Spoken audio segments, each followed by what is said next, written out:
Hey everyone, welcome back to Ask Amy. So today I have a question from Marcus. But before I dive into Marcus's question, I want to let you know about a free webinar that I'm doing this Wednesday. It's called Break the News Habit: How to Stay Informed Without Losing Your Mind, or something like that. Because I'm just hearing from so many people, really since March, but so much lately, especially in the United States with the natural disasters we have going on, with our upcoming election, with just so much, and there's a million things to know about. There's a million things to check in on. And I'm finding that a lot of people, and they're telling me, I can't look away. I want to look away. I want to check in and see how things are going and then step back and take a break.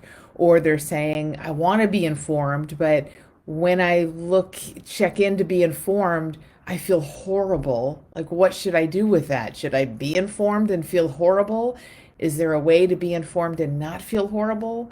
So, it's just really common right now. And it makes sense when we look at how our mind works, how our brain has evolved, how the news and all of this information works. It makes perfect sense what's going on. So I just want to share a little bit about that in case it's helpful to people. I know it will be helpful to people in this free webinar. So I'll put the link here.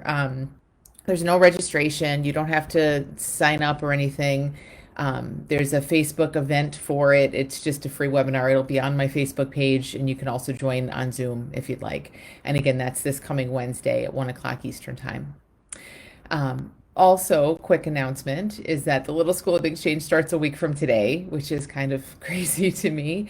But yes, it's starting in 1 week. So this is your last week to get in at that pre-enroll price break and get all the resources that you get for pre-enrolling.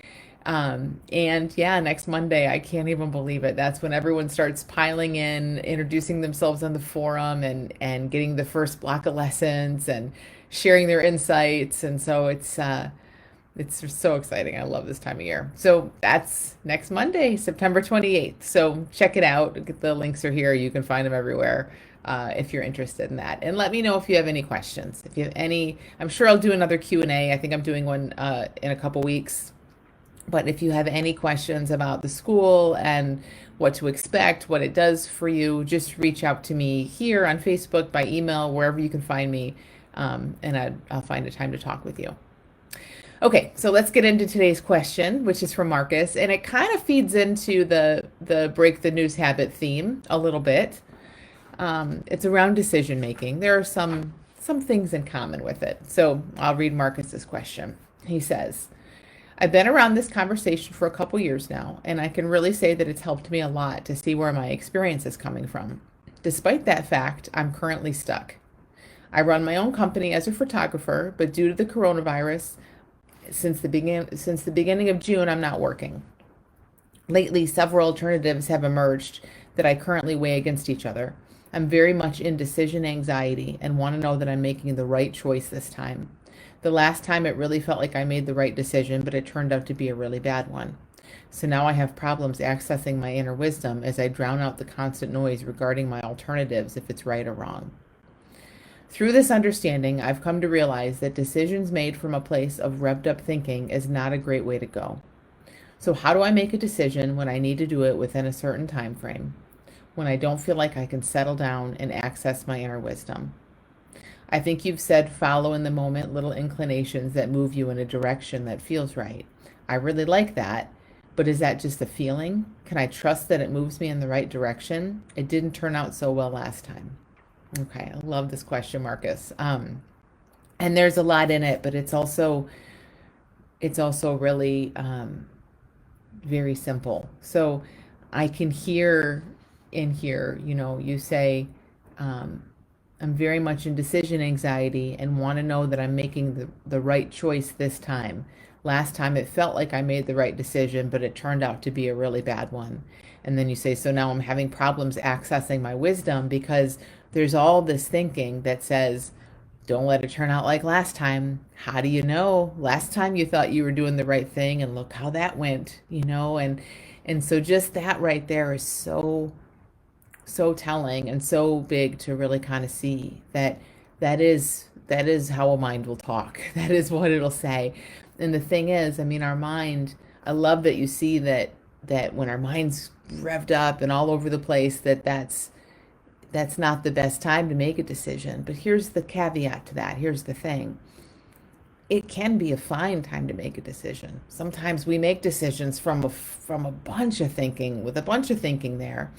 And other times we have the luxury of getting quiet and feeling something that feels really clear and like it's, just clear and obvious and like something we can trust. Life is full of both, and we're making decisions and we're moving forward all the time with both things happening. And either way is okay. So it's not that we need to somehow go find time to get quiet and meditate and access some inner wisdom as if accessing that wisdom is something we need to do. It's not, that's not what we're saying. In fact, again, many, many times that's not the case. We're just acting. We're just in life doing stuff all the time. And the reason, though, that it's okay that sometimes we are making choices and decisions with all this on our mind, and other times it feels clearer, and that both are totally okay, is because the choices we make, the things we do, the decisions we make, they don't come from our thinking. They don't come from our mind. So our mind is not, at least we want to see that that we don't want to give this job to our mind. Our mind is not the decision maker. Our mind is the narrator. Our mind is the little chatterbox that tells us all the options, tells us the play by play of how things went in the past, like yours is, freaks us out about how things might go in the future, or reassures us about how things might go in the future. But when your mind is giving reasons and choices and past and future and all of that, I just want you to see, and when it's busy and it's all over the place and it's changing its mind all the time, that is a machine. That is a computer in our heads doing that. Only a computer in our heads would talk about the past as if it has a lot to do with right now and predict the future and go talk in circles as a mind does and list out pros and cons and reasons and all of that kind of stuff. That's what the machine, the computer of a brain does. But we don't need to take all that as if it's all helpful and meaningful and then do something with that in order to come up with a decision. That's where we get stuck. So you say you feel stuck. That's exactly right. When we're looking at all of this repetitive past and future and what if stuff our mind is giving us, we are going to feel stuck. And that's because our mind just gives us this recycled, repetitive, finite kind of pool of stuff, of information. And when we're staring at something that's repetitive and recycled and the same old stuff, and we don't see anything in it, we feel stuck, right? You're looking at all this, listening to all this, and you don't see a clear path forward that feels really good. And we conclude, well, I'm stuck. I don't know what to do. And my mind's too busy, so I'll never know what to do. But see, our mind does that. That's what a mind does. And there's so much, I could just geek out all day on the research on this. There's so much research about how our mind gives us reasons and this is why you should do this and pros and cons. And that's just a mind doing what it's meant to do, doing what it's evolved to do, trying to work things out for us. But half of that isn't even right. Most of it's not even accurate. Almost none of it is really helpful at the end of the day. Where decisions come from, where choices come from, where what you talk about, you're quoting me, and these inclinations and nudges, where those come from is beyond the chatterbox, beyond the narrator, beyond the reasons and the pros and cons. And when we start to see that, this gets so much easier because it's like there's this space beyond this constant conversation from which things arise. From that space, we just see things. And I don't mean that we see that you're going to see, the next job you do as a photographer. Like it may not be that clear, but but we are lived from that space. We know, you knew to send this question in, to take the first step. And even when I say, now that puts it back in the head a little bit, and our head will jump in and say, well, I don't know, I'm not sure, maybe I should have, maybe I shouldn't have. Oh, that's just what a mind would do. It just has this circular conversation. Because you did it.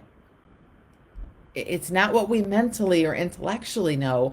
It's the way that life is moving through us every single moment, having us do things that we don't have to decide or choose to do.